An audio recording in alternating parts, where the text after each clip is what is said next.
C'est assez récent chez vous tout de même, cette manière de vous livrer, parce que vous avez été très secret pendant très longtemps.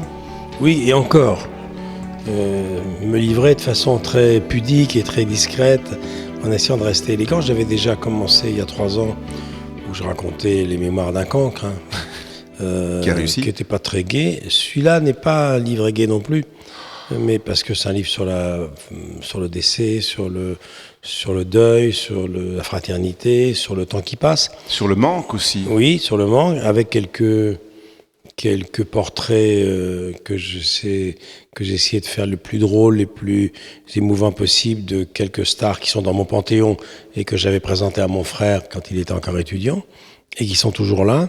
Mais je dirais que c'est plutôt, bon, évidemment, rappel, ça, il y a un double sens. C'était le message de mon frère qui me laissait sur mon portable. Rappelle-moi, c'est, voilà. Et puis, dans Rappelle-moi, il y a également Rappelons-nous. C'est un devoir de mémoire, c'est un double sens. J'aurais pu mettre Rappelons-nous, hein, ou j'aurais pu mettre également Nul ne guérit de son enfance. Mais c'était déjà un peu le titre du premier. Oui, enfin malgré tout, ça revient encore dedans parce que alors vous avez cette image évidemment de gendre idéal, d'animateur aimable qui ne balance pas de vannes, etc. Mais vous confessez dans le livre que finalement, chez vous, cette espèce de gentillesse, c'est inné. Vous faites pas exprès. Oui, mais au fil des années, on a envie également de se laisser aller. Moi, c'est plutôt par timidité ou par respect des autres que j'ai jamais voulu ouvrir les vannes. Mais à mon âge, il faudrait peut-être aussi qu'on sache que je ne suis pas que ça. C'est pour ça que ce livre est un livre consensuel, certes, qui fédère, mais c'est pas un livre complaisant non plus. C'est un livre plutôt bienveillant, mais j'ai jamais mélangé la bienveillance et la complaisance. Ce sont deux choses très différentes. Qui n'a rien à voir. Oui. Maintenant, est-ce que la Comme disparition... dirait Jacques Chancel, on peut être insolent dans la courtoisie. Hein. Oui. Est-ce que la disparition de votre frère aussi, ça vous a poussé à vous ouvrir un petit peu? Il y a une espèce d'urgence Oui, mais c'est une question de rythme et une question de timing. J'étais pas prêt à faire ça avant. Mais quand j'ai écrit Qu'est-ce qu'on va faire de toi, j'avais déjà en tête d'écrire un livre sur mon frère, sur la disparition, sur la fraternité. C'était trop tôt. Je suis passé par la première étape qui était Qu'est-ce qu'on va faire de par l'enfant. Mais si vous vous souvenez bien du premier livre, je parlais de la mort de mon frère déjà. À la fin du premier livre, là j'ai voulu revenir sur cette violence qui a maintenant 7 ans. Et c'est une thérapie, j'ai jamais rencontré des psys, mais c'est une façon également d'évacuer un peu ça, non d'atténuer un petit peu la douleur, mais surtout d'écrire sur un thème que beaucoup de lecteurs connaissent. Car j'ai commencé à signer ce livre un peu partout, et le nombre de gens qui me laissent des lettres. Vous savez, quand je signe des livres, on bavarde rapidement, on fait une photo, signez-moi pour Marguerite, pour Geneviève, vous savez, moi aussi j'ai perdu un frère et une sœur, et puis on se dit au revoir et on se dit à dimanche. Bon. Mais souvent, on me laisse des lettres que je lis chez moi, 10, 15, 20. Eh bien, dans chacune de ces lettres, des gens me disent, je me suis reconnu dans tel ou tel chapitre. C'est extraordinaire aussi parce que justement, à travers ces différents tableaux que vous brossez dans le livre, des personnalités qui ont traversé votre vie, justement, il y a quand même des incroyables intimités aussi qui sont nées parfois très très tôt. Votre amitié avec Johnny Hallyday qui date d'un retour en voiture dans les années 60 et qui ne s'est jamais démenti. Johnny, il a placé la barre très haut puisqu'il était star en 63. Et il l'est toujours 50 ans après. À part Aznavour, à part Belmondo, à part Delon, je connais Piaf évidemment, mais elle est morte très tôt. Je connais personne qui a réalisé cette performance. D'être dans le cœur des gens, et pas seulement ceux qui vont le voir chanter.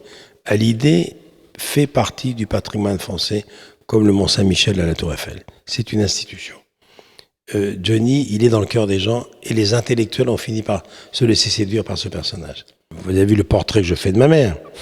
Ma mère, sa Bible, c'était pas les magazines de télévision. Hein. Sa Bible, c'était le Nouvel Observateur, Le Monde, Télérama. C'était, non pas une intellectuelle, mais quelqu'un qui avait plutôt tendance à être bluffé par les intellectuels et par les gens cultivés, par les gens qui avaient fait de longues études, par les gens de plume, les écrivains, les romanciers, les musiciens classiques. Sa tasse de thé, c'était plus ma mère, le grand échiquier, que Champs-Élysées. Alors, est-ce que vous en avez souffert de devoir, entre guillemets, conquérir la popularité auprès d'elle? J'ai voulu lui montrer au fil des années que que je pouvais aussi faire des émissions culturelles. Le seul regret que j'ai, c'est qu'elle n'est pas là pour le voir. Parce que c'est Vivement Dimanche qui aurait été l'émission qu'elle aurait préférée de très loin. Mais elle n'est plus là pour le voir. Et mon père, il n'a pas vu Champs-Élysées non plus. Mon père, finalement, il n'a pas vu grand-chose de ma carrière. Il a entendu 4 Coupes du Monde. Puis c'est en 86, ma dernière Coupe du Monde, il était parti depuis 3 ans. Il a vu les rendez-vous du dimanche, quelques 20h30. Mais en revanche, il n'a pas vu ni Champs-Élysées, ni Studio Gabriel, ni Star 90, ni Tenue de soirée, ni Tapis rouge, ni Vivement Dimanche. Ça fait beaucoup.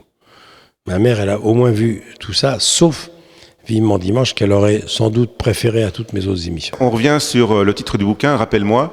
L'anecdote du titre aussi, c'est que vous étiez sur le point, on va dire, de monter quelque chose avec votre frère, de vos associés, de faire les Drucker Brothers pour changer quelque chose dans le PAF. Qu'est-ce que vous aviez envie de changer? On voulait faire, avec la même plaque de médecin de mon père, Jean et Michel Drucker, docteur en communication, docteur en télévision, parce qu'on connaissait bien ce métier. On ausculte les téléspectateurs depuis des années. Lui, vous sous le feu des projecteurs, lui en coulisses, à la direction. Comme capitaine d'industrie, c'était pas banal que 2 frères presque jumeaux s'associent. On aurait fait aussi bien que beaucoup de conseillers des princes qui parlent de communication et de télévision sans la connaître aussi bien que nous. C'est pour ça que je suis il y avait déjà inconsolable. Du concret, des projets ou... Oui, j'avais déjà réservé des bureaux et il allait quitter son poste honorifique. Il était le président du directoire de M6. Je crois que c'est le poste qu'il avait. Il allait quitter le groupe M6. Et je l'allais l'emporter avec moi. Je trouvais ça... C'était le rêve de nos parents. Ouais. Mais voilà pourquoi c'est un drame. Qu'est-ce que vous auriez voulu amener, changer dans la télévision? Si vous pouviez changer un truc dans la télévision d'aujourd'hui. On aurait conseillé tous les patrons. Qui sait, si on nous l'avait demandé, si on avait pu passer sur le fait qu'on était déjà un petit peu âgés, on aurait peut-être dirigé tous les deux une grande chaîne, ou plusieurs grandes chaînes, parce que seul, ça ne m'intéressait pas. Avec lui, peut-être, comme conseiller. Oui, vous y faites allusion, reformer une bande de mousquetaires comme les pionniers de la télévision. Voilà, on aurait ouvert les portes, on aurait fait un staff avec une équipe de commandos de saltimbanque, et puis on aurait fait la télévision qu'on avait envie de voir, qui ressemble déjà pas mal à celle que le service public propose, parce que Patrick de Carolis et Duhamel, ils ont commencé à faire une télévision qui est celle que Jean et moi on préféré. Donc on aurait été à l'aise. Donc vous vous sentez vachement bien sur France 2, ça, oui, on l'a compris. Vous savez, le service public, c'est ma maison. Vous sentez bien aussi sur Europe 1, puisque vous y êtes revenu il y a 2 ans pour faire différentes émissions. J'ai demandé à ce qu'on me laisse lever le pied cette année pour mon livre, sinon je ne serais pas là. Ce qui fait que je fais une hebdo, le numéro 1 de demain, où je vais encore à la rencontre de nouveaux talents, absolument, avec Nicolas Plisson. Je fais ça et on cherche des nouveaux talents. Et qu'on fait présenter dans tous les domaines. Tous les domaines, et avec des gens qui sont là pour les légitimer, des gens qui disent voilà pourquoi on vous donne raison d'avoir choisi un tel, il sera dans la lumière demain, médecin, artiste, sportif, auteur, compositeur, romancier. Ça m'intéresse. Et l'année prochaine, je verrai si j'ai le temps, si je reviens à la radio quotidiennement. Là, je ne fais qu'une hebdo. C'est la soif d'apprendre qui vous motive, qui vous... C'est le conseil d'Aznavour. Ne jamais s'arrêter de penser, de gamberger, de se stresser, c'est la seule façon de rester jeune. C'est dans nos métiers, il y a 2 morts. Il y a l'oubli et il y a la retraite. Je vais éviter les 2. Merci Michel Drucker. Merci beaucoup.